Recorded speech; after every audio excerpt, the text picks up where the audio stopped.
Right now, the part of AI that's very concerning to me is, we can talk about enterprise adoption of that. I think that'll be self-limiting until the AI is functional because as the businesses adopt it, they're not going to get the outcomes they want until the technology is where it needs to be. And a lot of the security concerns we have can be somewhat mitigated by selection of services and some of the fundamentals that we know. It is going to be a problem.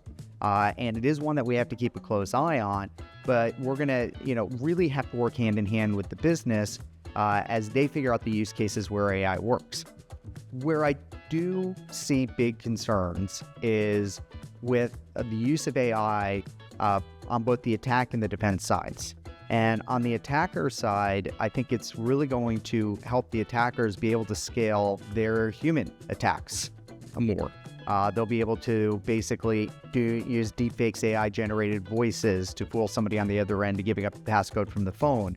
They'll be able to help themselves with analysis, with phishing attacks. And I know it's almost sounds too easy, but we know right now the most successful attacks, when a sophisticated attacker needs to get into an organization, it's not a 0-day, but it's targeting an individual and maybe even using a 0-day on that individual. I think it's going to help and proliferate with that. On the other side, we're trying to use AI to improve our defensive capabilities around things like user behaviors and such. And the jury is still out. Look, long term, I think we know that there's going to be successes on both sides, but it's a concept I'm kind of playing with. I'm calling it the security singularity.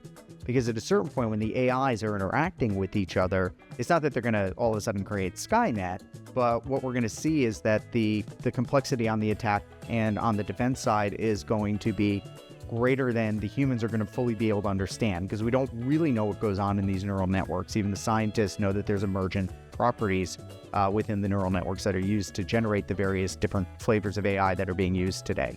And I see at a certain point, basically, we're going to see some emergent characteristics that are not predictable at this point in time. And that's the one that really watching for, keeping an eye on, is when is something going to pop out of what is within the human ability to predict. Now, this is different than the science fiction singularity where AIs become conscious and take over the world.